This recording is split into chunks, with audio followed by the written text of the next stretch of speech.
Entonces, cuando se me solicitó que si podíamos hacer esta charla, pues se me vino a la mente de pronto llamarla como cuando se nos olvida el poder del clic. Antes, cuando hacíamos las cosas, pues, las prescripciones manuales, pues nos colocábamos muy bien cuánto era la presentación, cómo se le íbamos a colocar, pero con el advenimiento de la sistematización de los procesos, hemos dado cuenta que cada vez hacemos las cosas más en automático. Al volver las cosas más automáticas, si bien se vuelven más eficientes, también cuando tenemos un error se nos vuelve también sistemático. Y Henry Ford eso lo había demostrado cuando empezó a hablar desde el siglo pasado sobre la sistematización de los procesos. Entonces, la presentación que les quiero hacer es cuando se nos olvida ese poder que tenemos cuando le damos clic.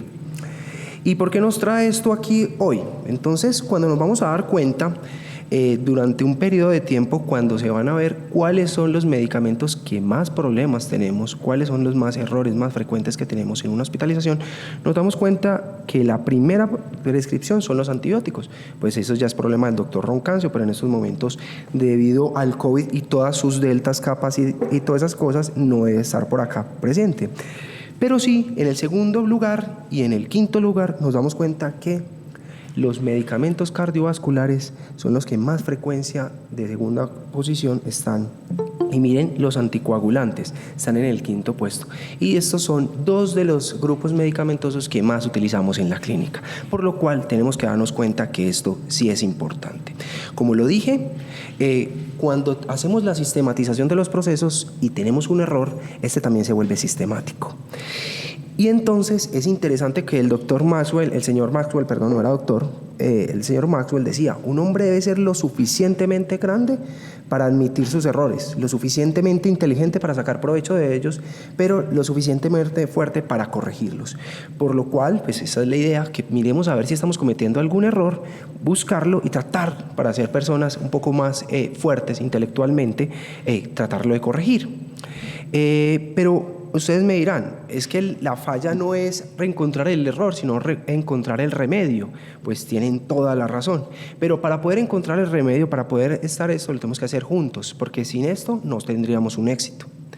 La idea de la presentación la hice en unos diferentes casos que hemos tenido y ojalá pudiéramos tener como una discusión sobre los casos, porque a mi manera de ver habían algunos errores, pero esto depende del lente de cada cual. Entonces puede ser que para mí puede ser un error, para otra persona puede ser que no sea un error, y eso es interesante, pero si lo hacemos juntos podemos estar trabajando bien. El primer caso que les traigo es una mujer de 67 años, ama de casa, tiene antecedente de fibrilación auricular, falla cardíaca con fe reducida, hipertensa, obesa.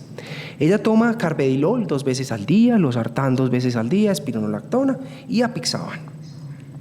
Ingresa por un cuadro de falla cardíaca por una descompensación secundaria de una fibrilación auricular con respuesta ventricular rápida. Esta muchacha ingresa, estos son los signos vitales del ingreso: una presión normotensa, frecuencia cardíaca elevada, una saturación en el límite inferior, por lo cual requiere oxigenoterapia. Y el peso de esta paciente son 50 kilogramos. Yo quiero que recuerden ese peso, 50 kilogramos. Al examen físico, lo positivo, encontramos que estaba ingurgitada, que los ruidos cardíacos eran arrítmicos y tenía crépitos bivasales. El plan que se hizo con esta paciente fue hospitalizarle, démosle diurético endovenoso y le colocamos digoxina 4 ampollas, dosis única. Al día 2 de hospitalización, ya estando en una habitación, la paciente en la noche presenta nuevamente fibrilación auricular con respuesta ventricular rápida. Lo que hace el médico es colocarle 2 ampollas más de digoxina. Al día siguiente, le voy y le pregunto, señora, ¿usted cómo sigue? Y la señora, doctor, me siento súper bien. Y yo, qué bueno, le ha funcionado todo el tratamiento. ¿Y tiene alguna queja? No, doctor, solo que es que veo muchas lucecitas amarillas. Ya tenemos un Van Gogh, no necesitábamos 2. Entonces, cuando ponemos digoxina, sí tenemos que darnos cuenta cuánto es la dosis y cuánto es la prescripción. Más adelante vamos a seguir de esto. Este es el siguiente caso relacionado con el anterior, y este es un hombre de 61 años, no se me olvida, tiene antecedente de trasplante cardíaco con disfunción del injerto y ya tenía vasculopatía. Farmacológicos estaban con sus inmunopresores, en el momento no me acuerdo cuáles eran, losartán, metoprolol tartato y digoxina en gotas, y el paciente estaba anticoagulado con apixaban. El paciente ingresó con un flóter atrial con una respuesta ventricular rápida en el contexto de un rechazo agudo sobre una disfunción crónica del injerto. y se manejó con digoxina. Yo me acuerdo que yo estaba en la segunda semana trabajando en esta institución como internista en Juan 23 y este paciente, la jefe me va diciendo, doctor, el paciente está muy maluco. Pues uno siempre le responde, pues jefe, tómele unos signos, un electro y una glucometría. Y desafortunadamente ya me dijo, doctor, ya se lo hice y este es el electrocardiograma. Dios mío, va a salir usted corriendo porque llegaron y le ponen a usted que tiene una taquicardia bidireccional.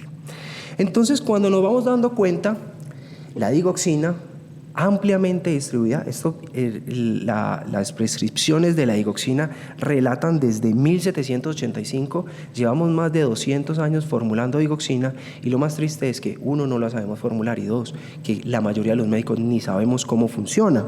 Entonces yo les quiero mostrar simplemente, esta es la digitalis purpurea, este ya es un ejemplar que es una especie herbácea de las escrofularias. Esta digitalis purpurea ya es grande porque ya tiene tallo. Primero nacen las flores y luego el tallo. Esta digitalis purpurea es interesante porque el doctor Withering en Inglaterra, donde estaba ampliamente distribuida pues esta planta, él la utilizaba que para la disnea, y él decía que tú lo hierves en agua o en vino, con miel o con azúcar, y te sirve para limpiar y depurar la flema dura y pegajosa de los humores. Abre la obstrucción del vaso, el hígado y los pulmones, la berraquera. Pero miren qué tan interesante él cuando coloca, y esto lo saco textualmente de su libro, miren lo que él coloca, y lo coloco entre viñetas. El uso se está difundiendo en el extranjero y es mejor que el mundo debería tener una instrucción, por imperfecto que sea, puesto que la vida de muchos hombres puede estar en peligro por su consumo sin vigilancia, o que una medicina de tanta eficacia sea condenada o rechazada como peligrosa e inmanejable. Y esto sigue teniendo vigencia el día de hoy. ¿Por qué seguir diciendo que tiene vigencia? Cuando nos vamos a dar cuenta en los estudios que se han utilizado con beta bloqueadores, en los estudios más importantes que tenemos de falla cardíaca, nos damos cuenta que en los pacientes que se realizaron esos estudios, aproximadamente la mitad de los pacientes sin fibrilación auricular tenía digoxina en su tratamiento farmacológico y un poco más en los pacientes que tenían fibrilación auricular. Y llamo la atención porque cuando usted va a utilizar la digoxina para falla cardíaca es en los pacientes con ritmo sinusal para mejorar la clase funcional, a no ser que usted lo esté utilizando como fibrilación auricular para enlentecer el ritmo cardíaco, que es lo que le vamos a ver.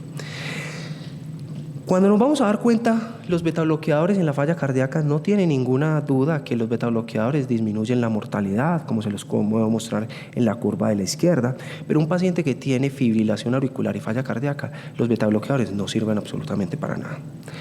Asimismo, disminuyen las hospitalizaciones y las descompensaciones, como lo muestro en la curva de la izquierda, pero no sirve absolutamente como los muestro en el lado de la derecha. Esto es simplemente el análisis de todos los estudios que hemos tenido con betabloqueadores, donde se muestra un favor hacia los betabloqueadores en ritmo sinusal. Cuando lo tenemos en fibrilación auricular, no hay ninguna diferencia. Entonces, cuando nos vamos a dar cuenta en los betabloqueadores, la eficacia llega y nos vemos un poquito que la digoxina tiene como algo, como una tendencia a tener un beneficio, y ahí es donde se abre la esperanza de utilizar la digoxina en falla cardíaca. Pero lo más importante de saber la digoxina es, bueno, miremos cómo es que actúa esta digoxina. Entonces lo primero que tenemos que saber es que se inhibe reversiblemente a la unidad alfa de la sodio-potasio ATPasa, y esto es a nivel intracelular del cardiomiocito. Entonces, al yo bloquear yo coloco aquí el lásercito. Cuando yo bloqueo acá la sodio-potasio ATPasa, lo que voy a hacer es que se aumente el sodio intracelular, y esto lo que va a hacer es que me va a impedir que se me logre bloquear la sodio-calcio. Al aumentar la sodio-calcio, pues no me va a dejar salir el calcio, y lo que va a hacer es que aumenta el calcio intracelular. Esto no con solo trae que aumenta la contractibilidad cardíaca, sino también aumenta el riesgo que tiene el aumento del calcio intracelular, como todos lo conocemos. Cuando lo hacemos en el mecanismo de acción, cuando damos una administración aguda, vamos a darnos cuenta a nivel hemodinámico que los pacientes con falla cardíaca mejoran las presiones de llenado y disminuye la congestión. Y asimismo, en los pacientes cuando tienen falla cardíaca disminuye ese barorreflejo. Recuerden que los pacientes que tienen falla cardíaca tienen un barorreflejo que está aumentado. Entonces, al lo que hace la digoxina es que hace una balanza hacia que impera el sistema nervioso parasimpático. Y esto es claro, se da cuenta, es en los pacientes ancianos, no en los deportistas ni en las personas jóvenes que tiene este efecto. Y a nivel electrofisiológico lo que podemos ver es que aumenta el periodo refractario y con ello disminuye la frecuencia cardíaca. Y yo creo que esta es la diapositiva más importante en la digoxina, y es recordar que la biodisponibilidad oral es muy buena. La unión albúmina es pequeña, la vida media es de 26 a 45 horas. Y de aquí es por eso que tenemos que mirar que la estabilidad del fármaco viene más o menos al cuarto a quinto día, que es donde deberíamos de medir los niveles. Y esto es para que nunca se nos olvide la dosificación. Y la más importante es la endovenosa, que es la que siempre vemos acá. Miremos que es de 8 a 12 microgramos kilogramo endovenoso, y esto es dividido en varias dosis. Listo. Uno lo debería dar una dosis de carga de 50% de la dosis y 25 y 25 en las próximas 24 horas. O sea, usted la puede dar hoy, ya la da a las 12 horas y a las 24 horas para que usted digitalice a su paciente. Entonces yo le pongo un ejemplo y es un paciente de 70 kilogramos. Entonces, cuando un paciente de 70 kilogramos, que es el promedio de los pacientes, miren que la dosis de 24 horas es de 560 a 840. Esto es microgramos. Recordemos que la ampolla viene de 250 microgramos. Esto más o menos le da a un paciente de 70 kilos, le da de 2 a 3 ampollas. No sé por qué se nos volvió común colocarle 3, 4 ampollas, 5 ampollas. Y si usted va y le pregunta a la mayoría de los médicos la dosis de la digoxina endovenosa, no se la sabe. Y eso es triste y eso es preocupante, que un medicamento que utilizamos tanto tiempo con tan alto riesgo de toxicidad no sepamos administrar adecuadamente. Los niveles de sangre de la digoxina es de 0.8 a 1,2 y se deberían de medir al cuarto a quinto día. Entonces yo simplemente les recuerdo esta dosecita, o sea, 3 ampollas, usted le puede poner 2 ampollas ya, una ampolla y la otra ampolla a las 24 horas. Entonces con la digoxina nació una esperanza que rápidamente se fue diluyendo, y este es con el estudio DIC. De aquí es la dosificación de la digoxina. Si usted me venía a preguntar, ay doctor, ¿y usted dónde sacó esa dosificación? Y eso fue en el estudio DIC. Y ahorita se los voy a mostrar más adelante cómo ellos llegaron y definieron que esa era la dosis como más o menos estándar de acuerdo a los niveles de digoxina, que ahorita más adelante vamos a hablar de ellos. Entonces con el estudio DIC lo que ellos hicieron es mirar en los pacientes que tenían falla cardíaca en ritmo sinusal, y aquí lo vuelvo a decir, y ellos llegaron y colocaron una dosis mínima de 0.25 miligramos día. Esto era oral, o sea, una tabletica o 7 gotas si tengo el Lanitop en gotas. Y que ellos, ¿qué se demostraron? Es que en la mortalidad no tuvo ningún impacto, pero sí disminuyó las hospitalizaciones. Después, todo no fue color de rosa, y nos damos cuenta que cuando vamos a ver de acuerdo a la fracción de eyección de estos pacientes, lo bueno de este estudio DIC es que ellos utilizaron un corte de fracción de eyección menor de 0.45 y logramos ver en estos momentos, al revisar, pues al dividir la falla cardíaca en reducida, preservada y rango intermedio, nos damos cuenta que solo a los pacientes que tenían fracción de eyección reducida es que tuvo ese beneficio en disminución de las hospitalizaciones. Pero como todo les dije, no todo fue color de rosa. Después en los estudios que utilizaron el DIC y otros más, se encontraron que aumentaba el riesgo de mortalidad en la digoxina. No solo en uno, sino en varios estudios. Y lo más bonito fue que ellos se dieron cuenta que esta mortalidad aumentaba de acuerdo a la concentración de digoxina.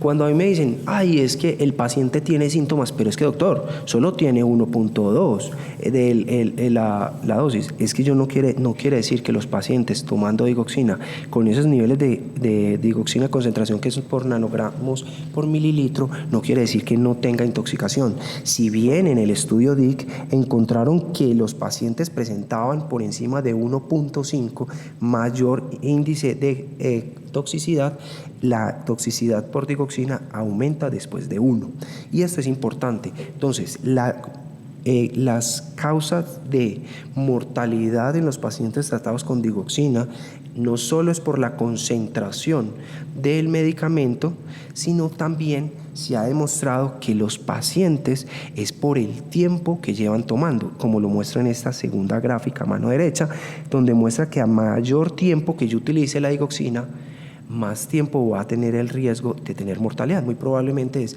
por mayor riesgo de toxicidad. Y en la gráfica a la izquierda se los muestro que en los pacientes que tienen o no tienen falla cardíaca, y ustedes se dan cuenta que así usted no le dio digoxina a un paciente de esta línea punteada roja, miren la mortalidad cómo está. Y si usted le da digoxina y el paciente no tiene falla cardíaca, de todas maneras, solo por darle digoxina tiene mayor aumento de la mortalidad. Entonces, en lo que podemos ir concluyendo en la digoxina es que si bien es un medicamento que es importante, que en urgencias nos puede servir mucho para disminuir la frecuencia cardíaca de los pacientes que vienen con fibrilación auricular, es de tener cautela y pensar que a mayor tiempo de tener este medicamento tengo más riesgo de tener complicaciones y toxicidad por el medicamento. Entonces, hasta el momento que tenemos que en los pacientes que tienen falla cardíaca con fracción de eyección reducida, la mortalidad al parecer no se alteró, las hospitalizaciones sí disminuyeron y la frecuencia cardíaca disminuyó. En los pacientes con falla cardíaca y fibrilación auricular no sirve absolutamente para nada, lo único que disminuye la frecuencia cardíaca, y en los pacientes que tienen fibrilación auricular no disminuye la frecuencia cardíaca. Y para terminar de hablar de la digoxina, pues recuérdese que la indicación de la digoxina posiblemente es en los pacientes con falla cardíaca aguda que vienen para control de la frecuencia cardíaca. Ojo con la dosis de carga.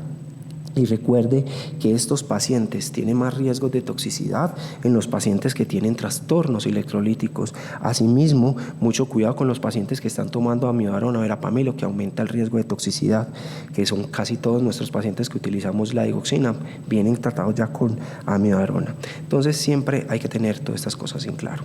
El tercer caso que les traigo acá es una mujer de 67 años de edad, portadora de una prótesis mecánica en posición aórtica hace 6 años. Estos son los medicamentos farmacológicos, toma losartán 2 veces al día, warfarina y metoprolol tartrato. Ingresa electiva un viernes para tener una terapia puente porque un médico extrainstitucional de la clínica le mandó un cateterismo cardíaco. Recuerden que esa portadora de esa válvula aórtica era 6 años, le hicieron coronariografía que estaba normal. Ingresa electiva un viernes para una terapia puente para llevarse un cateterismo cardíaco por una perfusión miocárdica que tiene un triple S de 6 y un SDS de 2, que porque ella refiere un dolor en el pecho. Entonces le mandaron su cateterismo cardíaco. Entonces, al día martes, porque el día lunes llamé al 4460 y me dijeron, doctor, es que tiene 1.7, el INR todavía no se puede hacer. Entonces se hizo el martes. Al día martes se lleva cateterismo cardíaco por arteria humeral y las coronarias son sin lesiones angiográficamente significativas. Posterior al día del cateterismo, la paciente presenta hematoma de toda la extremidad con requerimiento transfusional. ¿Y esto por qué se nos presentó? Cuando nos vamos a dar cuenta, recuerden que las anticoagulantes tienen demasiados problemas. Cuando yo combino más de 2 anticoagulantes en una misma hospitalización, aumenta el riesgo de mortalidad más de 2 veces. Y esto hay que tenerlo siempre en cuenta. Y miren, los pacientes que tienen heparina no fraccionada tienen mayor riesgo de frecuencia de errores intrahospitalarios.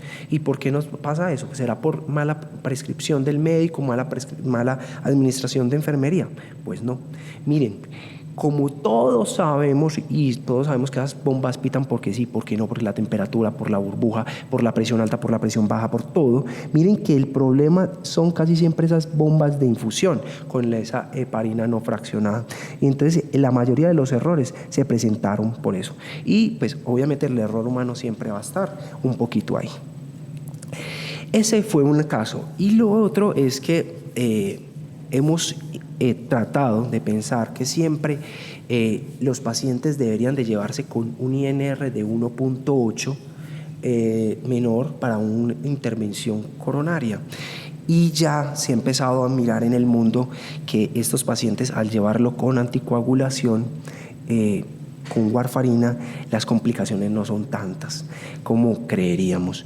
Cuando vamos a ver la recomendación de los pacientes que tienen infarto, nos damos cuenta que ellos sí le dicen a usted, hombre, prefiera siempre la vía radial, y el INR y el acceso, si es menor de 2, pues bien, no hay ningún problema. Si es de 2 a 2,5 es lo ideal, pero si usted tiene que hacerlo, pues lo ideal es que femoral no puede estar por encima de 3,5 por el riesgo de las complicaciones. Esto más adelante en la anticoagulación vamos a hablar un poquito más. Y vamos a seguir con este cuarto caso. Es un hombre de 70 años, tiene enfermedad coronaria, hipertenso, dislipidemia, tiene fibrilación auricular. Losartán toma 2 veces al día, Apixaban 2 veces al día y metoprolol-tatra 2 veces al día. El paciente llega por un IAM sin elevación del ST, estable hemodinámicamente. Pongámosle el cambio de IAM sin elevación y pongámosle por cualquier otra causa, pongámosle falla cardíaca, pongámosle lo que sea. Y siempre que un paciente viene con DOAC, siempre lo cambiamos a anticoagulación, siempre, la mayoría de las veces. Y llegamos y le colocamos enoxaparina intrahospitalariamente. Esto aumenta las complicaciones, como se los quiero mostrar ahora. Entonces, enoxaparina en un paciente que venía con anticoagulación con Apixaban. Y entonces ahí es donde uno le queda la duda, bueno, pero es que va para cateterismo, entonces, ¿si está ideal o no está ideal? Entonces, ahí siempre se nos viene la palabra, ¿qué hacemos con esto? Y gracias a Dios, pues los americanos piensan en todo.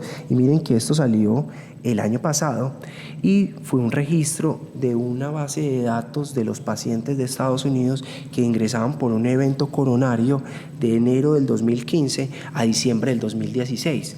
Y ellos llegaron y cogieron a todos estos pacientes en el registro Action, y ellos llegaron y cogieron a los pacientes que tenían fibrilación auricular y los determinaron si tenía un evento con elevación y sin elevación. Y miren qué interesante. Lo primero, bueno, esto fue en el 2015, pues ojalá que en estos momentos estemos un poquito mejor. Miren que la mayoría de las personas, a pesar, pues no se sabíamos si tenían o no tenían fibrilación, pero ya venían anticoagulados. Miren que a pesar que la gente sabía que tenía anticoagulación, el 70% no venía anticoagulado. Esto es con IAM con elevación del ST y esto es igual con esto. Y llegaron y dividieron los pacientes en 3 grupos: los pacientes que tomaban un DOAC, los pacientes que tomaban warfarina y los que no tomaban absolutamente nada. Esto es lo primero que le llama a uno la atención. Los pacientes, por tener un anticoagulante directo, llegaron y ninguno de ellos tuvo un retraso en el tiempo puerta-balón. No tuvo ninguna interacción. Lo otro es que cuando vamos a mirar a ver las indicaciones de terapia trombolítica, miren que fue muy parecido. Esto es en Estados Unidos, ¿cierto? Recuerdo, por donde ellos tienen muy poco trombolisis, tienen un acceso a salas de hemodinamia un poco mejor que no las de nosotros. Y miren que es lo más interesante, con los DOAC tienen menor riesgo de sangrado mayor que comparado hasta los que no toman absolutamente nada. Eso no es estadísticamente significativo, hay que decirlo, pero miren, lo único que a uno le interesa saber es que estos pacientes no sangran más. Cuando los pacientes tienen sin elevación del ST, sí se demoró un poco más, hay que decirlo, para llevarlo a la terapia, pero cuando nos vamos a dar cuenta, estos pacientes no sangraron más cuando los llevaron a la terapia y siguieron con el anticoagulante durante la hospitalización. Y yo creo que lo más interesante y lo que todos nos quedaríamos sorprendidos es esta definición. Por aquí el doctor Euse me está mirando, no, este caso no lo habría traído acá, pero miren, sangrado mayor con warfarina y con DOACs no tuvo ninguna diferencia. Sangrado mayor, tampoco hubo diferencia en los pacientes con warfarina, con DOACs, comparados con los que no tomaban absolutamente nada. Y curiosamente, la mortalidad fue significativamente menor en los pacientes que estaban tomando con DOAC. En warfarina tiene una tendencia a que esa mortalidad sea menor, y miren los que no tenían elevación del ST, los pacientes que venían anticoagulados tienen disminución de la mortalidad.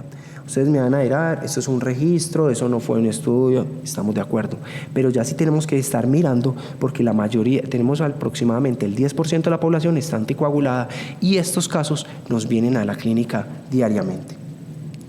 El caso 5 es un paciente de 42 años de edad, sin antecedentes de importancia, y el paciente ingresa porque tiene un soplo cardíaco. Esa fue la indicación. Y no he podido trabajar en el túnel del Toyo porque tengo un soplo cardíaco y no me dejan trabajar. Cuando lo vamos a ver allá, el paciente tiene un ecocardio que tenía una aorta bivalva con una estenosis aórtica severa, con un gradiente medio de 50. Este paciente se llevó a cirugía cardíaca, se le puso una válvula mecánica súper bien, sin ningún problema, y en el postoperatorio, ya estando en la habitación, el paciente presenta esto, una fibrilación ventricular. Cuando le hacemos un electrocardiograma, entonces ese paciente se desfibriló, le hacemos un electrocardiograma postdescarga y encontramos que tenía una elevación de la cara anterior. Lo llevamos a una coreografía urgente y el resultado fue, muchachito, tiene un trombo en la DEA. Este paciente se manejó conservadoramente y cuando vamos a revisar, ese paciente tenía enoxaparina 60 miligramos subcutáneo cada 12 horas. Entonces, para no olvidar, recordemos que los pacientes que tienen una válvula mecánica, no en el postoperatorio inmediato, usted los puede manejar con enoxaparina, siempre y cuando sea aórtica y tenga bajo riesgo embólico. Cuando hablo bajo riesgo embólico es que no tenga FEBI disminuida, que no haya tenido ACV, que no sea de generaciones antiguas, la válvula. Lo ideal es siempre manejarlo con heparina no fraccionada. Y lo otro que le dicen las guías es, si usted lo va a utilizar con enoxaparina, debería utilizar el factor 10 activado para mirar si está bien anticoagulado o no. Eso es crónicamente, pero cuando usted lo va a hacer en el postoperatorio inmediato, las guías son muy claras y los pacientes deben estar indicados anticoagulación con heparina no fraccionado. Y esto se debe monitorizar con el TPT. Y lo ideal es que se utilice la heparina hasta que tenga dosis de anticoagulación óptimas con el cumarínico. Las heparinas de bajo peso molecular se ha mostrado efectividad y una anticoagulación estable, pero esto es en series observacionales, utilizando esta oxígeno. Y aquí les recuerdo, es off-label. Entonces yo la pregunta que tengo es, ¿para qué si tenemos heparina no fraccionada? ¿Para qué le ponemos enoxaparina? Pues nos vamos siempre a lo más difícil. Bueno, en el caso número 6, es una mujer de 56 años de edad. Como antecedentes personales tiene apixaban 5 miligramos cada 12 horas, metoprolol-succinato una vez al día y amiodarona 800 miligramos 2 veces al día. Esta señora tiene como antecedente una fibrilación auricular que en una parte extrainstitucional le encuentran fibrilación auricular de novo, la cardiovierten y le dan dosis de carga y le dejan esa dosis. Le dan la fórmula con 800 miligramos cada 12 horas. La paciente ingresa en un traslado primario y miren lo que tenía. Listo. Muy bonito el electrocardiograma, trazado de Poix. Cuando vamos a mirar, en el electrocardiograma tenía un QT prolongadísimo.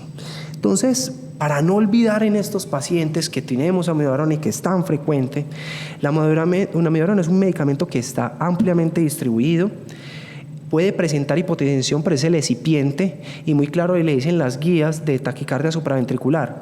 Si un paciente está hipotenso y usted considera que esa hipotensión es secundaria a la taquiarritmia, pues utilícelo si usted lo quiere utilizar y no hay ningún problema. Pero siempre hay que recordar que hay que vigilar la toxicidad, no solo tiroidea ni pulmonar, sino también en piel. Recuerden que los pacientes que tienen toxicidad, eso no es, si bien es dosis acumulada, también se puede presentar de manera aguda. Recuerden que aquí tenemos 2 pacientes que presentaron toxicidad pulmonar por días de utilización de la amiodarona.